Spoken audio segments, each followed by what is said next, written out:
السلام عليكم ورحمة الله وبركاته. عاملين ايه يا احلى متابعين واخوات في الدنيا؟ جايه لكم بفيديو جديد ويوم جديد. يا رب فيديو النهارده يعجبكم.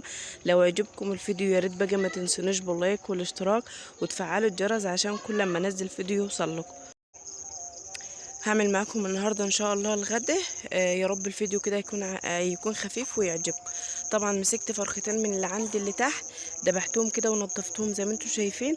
اهم حاجه في الورك يا بنات لازم تنضفي الحته اللي بتبقى في اللي هي عامله زي الكبده دي اهم حاجه لازم تنضفيها. لو انت نضفتها هترتاح، لان دي كل ما بتغسلي لو هي في الفراخ بتعمل لك كده، بتخلي لك الميه لسه حمراء، وانت تقولي مثلا الميه دي نازله حمراء منين ومش نضيفه منين. فانت لو نضفتيها كده الميه هتنضف معاكي على طول، وهتلاقي ميتك على طول بيضه وحلوه مكان الغسيل. وطبعا ديت مش حلوه خالص، وما بتيجي تطيبي الفراخ لو هي في الفرخه لسه زي ما هي بتعمل لك ريحه زفاره جامده في الشوربه بتاعه الفراخ، وانت مش عارفه الزفاره دي او الريحه دي جايه منين. فانت كده نضفيها ونضفي حاجتك حلو كده. وطبعا زي ما بقول لكم كده انا دي فراخ انا مربياها يعني نظيفه، وانا واثقه في نظافتها.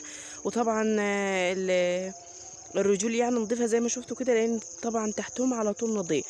مسكت بقى الفراخ بعد ما نضفتها وشطفتها مره واتنين لحد ما الميه زي ما انتم شايفين نازله بيضه خالص اهي شفاف. وبعد كده هنجحها على طول. طبعا في الميه اللي انت هتنجعي فيها بقى الفراخ، انا بحط كده طماطمايه وبحط ليمون وبحط شويه ملح والدقيق. دي احسن خلطه لتنظيف الفراخ، ممكن تطلع لك اي زفره او اي ريحه من الفراخ. اوعوا تحط خل، لان الخل بيمسك في الفراخ وبيديكي ريحه زفاره جامده في الفراخ. انا الاول كنت بحط خل في الفراخ، بس بصراحه من يوم ما عرفت وانا ما عدتش بحط نهائي. همسك بقى الحله دي هغسلها غسله حلوه كده عشان خاطر هنجح فيها الفراخ. هحط بقى فيها شويه خل، وكان عندي طماطميه كده كنت مخرطاها برضه هحطها. انا الحمد لله يعني ما برميش اي حاجه. وهجيب لها ملح، انا عندي ملح خشن كده للفراخ والحاجات دي، انا ما بستغناش عنه يعني في البيت. حطيت هنا بقى ملح وحطيت دقيق وجبت كده ليمونتين. افركي بقى كل دي مع بعضه، وبعد كده انزلي بالفراخ بتاعتك. عمرك ما هتشمي باي ريحه زفاره، وتكوني متاكده 100% ان فراخك نظيفه وما فيهاش اي حاجه مش نظيفه. بعد ما خلصت بقى وطبعا دعكت الحوض حلو بالصابون، مسكت كده شويه خل رشتهم كده عليها للتعقيم يا دوب وخلاص. هسيب بقى الفراخ كده تتنجع في الخلطه اللي انا عملتها لها دي براحتها خالص. طبعا كان لسه عندي وقت، فانا هشتغل حواليها كده واجهز الحاجه حواليها على ما هي تتنجع وتشبح كده ايه. يعني تشد الزفاره وكل الحاجات اللي تكون فيها تكون هي اتنجعت لي حلوه. اخدها اشطفها واعلق عليها على طول. هنا كان عندي بقى طماطم، جبت الطماطم بصراحه كانت هتبوظ عندي. هي انا كنت جايباها جامده وكده، بس بقى لها تقريبا اسبوعين فلقيتها هتبوظ معايا. مسكتها كده قطعتها وهضربها في الخلاط وهشتغل بيها النهارده. كان ممكن اجيب كيس جاهز من الفريزر على طول واريح نفسي. بس بصراحه لما لقيت الطماطم يعني هتبوظ عندي وكده، فانا قلت استغلها. وطبعا زي ما قلت لكم انا ما بحبش اخد الطماطم اللي انا مسبكاها دي الا للضروره.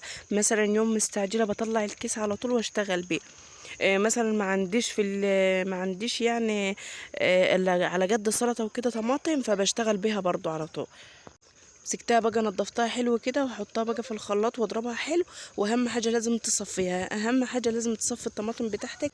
هضرب بقى الطماطم دي حلو، وهمسك بقى ايه هجلل للمكرونه. لان بصراحه كنت عايزه يعني اشتغل على الطباخه، فانا ما عنديش الا عينين زي ما شايفين كده. فانا لازم استغل الوقت واعمل الحاجه اللي بتاخد وقت. طبعا التسبيكه زي ما انتم عارفين بتاخد وقت جامد. كان عندي كده توم في الفريزر، طلعت شويه كده وشطفتهم وخرطتهم وهشتغل بيهم على طول. كده شويه من الزيت ونزلت بشويه توم. طبعا انا عامله طماطم ياما. انا هاخد منها للمكرونه وهاخد منها برضو للفراخ، وهيتفضل معايا لان انا لميت الطماطم اللي عندي كلها وضربتها كده عشان خاطر ما تبص معايا ولا كده. اللي عندي كله انا لميته وضربته مره واحده كده وصفيته.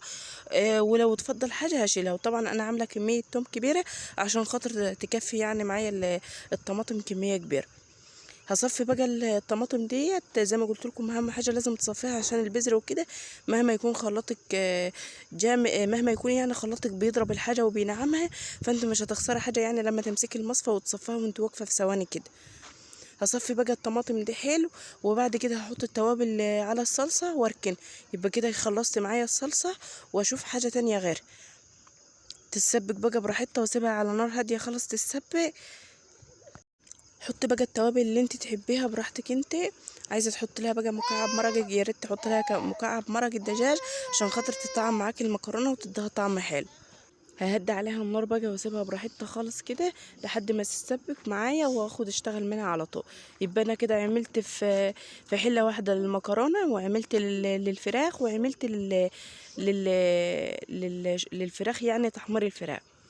يبقى كده انت عملت كله مره واحده، ويعني ما تضيعيش في الوقت، ما تقعديش كل شويه تسبكي شويه وكده. هنا بقى كتر خلاص الفراخ، يعني جه الوقت ان انا اعلق عليها. مسكتها كده شطفتها حلو، وهمسكها اعلق عليها على طول. شطفها بقى حلو من الدقيق ومن الملح والطماطم والليمون. انت مش هتاخدي حاجه يعني في الشطف بتاعها، لان طبعا زي ما شفتوا هي نضيفه وكل حاجه، بس ايه، اشطفها مكان الدقيق وكده عشان لو في دقيق ولا حاجه لازق عليه. هنا خلاص كانت الطماطم لسه زي ما انتوا شايفين لسه صايصه خالص. همسكها انجلها على عندي، واحط الحله بتاعت الفراخ على عندي. اهم حاجه بقى في الفراخ لازم تدي كده للحله صدمه. سخنت الحله كده حلو، وبعد كده هنزل بالفراخ. اهم حاجه الصدمه دي يا بنات عشان خاطر تطلع معاكي الفراخ شربتها حلوه، وما تنزلش الميه وتبوظ الطعم بتاع الفراخ وياك. هحط بقى كميه الفراخ اللي ويايا. وهمسك بقى هرش عليها شويه فلفل اسمر، واحط لها بقى بصل. انا بحب اقطع كده بصلايه عشان خاطر تدي نفس حلو للفراخ، وتبقى كده شكلها حلو وانت بتقدمي الشرب. احط بقى بصلايه، واحط قرن فلفل، نص قرن فلفل، واحط فصين كده من التوم، ورق لوري، حبهان، اللي انت تحبي تحطيه براحتك انت. وحط شويه فلفل اسمر وشويه الملح بتاع الفراخ والصلصه بقى اللي انا عملتها دي، وتاخدي احلى شوربه فراخ واحلى طعم من الفراخ. اعمليها بالطريقه دي. احط بقى الصلصه واسيبها تبقى تتشوح شويه حلوين، وبعد كده هنزل عليها بالميه على طول. هغطي بقى عليها واسيبها تتشوح. انا حطيت شويه صلصه شويه حلوين عشان خاطر الشوربه معايا تكون حمرا وحلو. عندك بقى جزرايه حطيها، اللي انت تحبي تحطيه للفراخ حطيها، تزود لك من الطعم، وتخلي لك طعم الشوربه كمان حلو. حطيت هنا الملح بقى، وهقلبها تقليبه كده واسيبها تتشوح براحتها، وهغطي عليها لحد ايه ما تتشوح كده، وبعد كده هنزل عليها بالميه على طول. طبعا هنا هيكون العينين عندي شغالين، اللحمه والفراخ والصلصه برضو كانت لسه ما خلصتش. هقف مثلا استناهم او كده، لا، انا هعمل شغل بيتي حواليهم. مثلا عندي الجوله اللي كانت فاضيه بصراحه، مسكتها كده شطفتها وهملاها على طول، وبعد كده ايه، هكنس البيت وكده، وهرتب الحاجه حواليا. طبعا بعد ما شوحت حلوة نزلت عليها بقى بالمية، وهغطي عليها بقى وهسيبها على نار هادية خالص. اهم حاجة في الفراخ البيضة لازم تسيبها على نار هادية خالص، عشان خاطر ما طلعش معاكي فيها دم او كده. همسك بقى الجلال ده هغسلها حلو واملاها على طول في ريحي، واحطها في المكان بتاعها عشان خاطر تلحق يعني تسقع وكده، للي يجي يعني يشرب منها. كان عندي بقى هدوم كده كنت مصبناها امبارح، مسكتها برضو لمتها وطبقتها في المكان بتاعها، ورتبت بقى الفرشة ورتبت البيت. وبرضو اليوم ده كان اجازة، بس خليت بنتي برضو كنست السلة، وانا مسحته كده على طول ورا. لما يكون السلم عندك نضيف على طول كده بالشرشوبة، بيرجع نضيف معاك وحلو، ما بيتعبكيش يعني في التنظيف. هنا خلاص بقى كانت التخديعة خلاص خلصت معايا. حطيت هنا الحلة بتاعت المكرونة، هسلق فيها المكرونة. غلت برضو معايا، احط لها بقى شوية من الملح وشوية من الزيت، وهنزل بالمكرونة على طول. هديها غلوتين كده على طول، لان دي مكرونة صغيرة، ما بتاخدش يعني وقت في المية وكده. طلعي بقى اشطفيها، واهم حاجه تشطفيها عشان خاطر ما تعجنش معاكي، لان دي طبعا مكرونه صغيره يعني بتعجن معاكي بسهوله. فانت طلعي اشطفيها كده، وحط لها معلقتين من الزيت. ما تخافيش بقى، مش هتعجن معاكي ولا كده. انا اي مكرونه بصراحه لازم اشطفها زي ما انتم شايفين واعملها كده. لما عملتها كده الحمد لله يعني ما فيش ولا مره المكرونه عجنت او باظت معايا. كنت الاول بشيلها بصفيها على طول من غير ما اشطفها، كانت على طول بتعجن معايا. فانا من يوم ما عملتها كده جربيها بس وان شاء الله المكرونه هتعملها على طول عمرها ما تعجن معاكي. طبعا المكرونه بتبقى نازله بتغلي، فلو انت سبتها زي ما هي بتكمل يعني عمليه التسويه، فبتسوي نفسها اكتر، فعلى طول بتعجن وياك.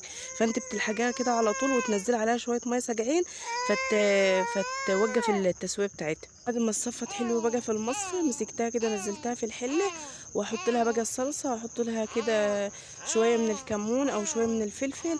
طبعا لما تضجوها الاول لو احتاجت تحط لها، ما احتاجتش خلاص براحتك انت.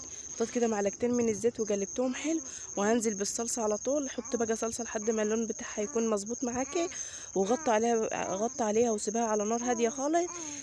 تتلدن كده وتكون معاكي احلى شويه مكرونه تاكليها. معلش بقى الفيديو طول منه النهارده غصب عني، لان الفيديو كان طويل اكتر فما كانش ينفع اقسمه على مرتين. استحملوني بقى معلش. خلاص بقى خلصت المكرونه كده، اعتبر الغدا كله اتعمل، وعلقت برضو على شويه رز، وعملت برضو السلطه فريحه.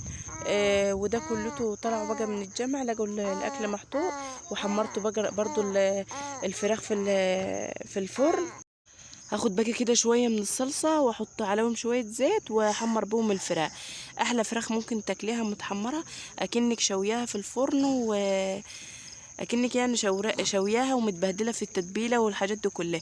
اعمليها كده تستفادي من الشوربه. بصراحه انا ما بعملهاش الا كده، وعندي يعني على السفره لازم تكون في شوربه وكده. طبعا هنا بوريكم ان الاكل خلص تقريبا كله. الرز برضو عملت الرز وادي الشوربه معايا. طلعت برضو الفراخ وحطيتها في الصاج كده ودهنتها ودخلتها الفرن. وهنا المكرونه برضو خلاص انا سايباها بتتلدن كده عشان تتن سخنه، وهفرد بقى الغدا. وده كان يوم النهارده، يوم عادي خالص وبسيط. يا ريت بقى الفيديوهات بتاعتي تكون خفيفه وتكون بتعجبكم وبتكونوا بتستفادوا مني لو معلومه بسيطه خالص. وخلص فيديو النهارده. يلا بقى حط اللايك، ما حطيتش اللايك ليه؟ حطيه يلا فضلا وليس امرا.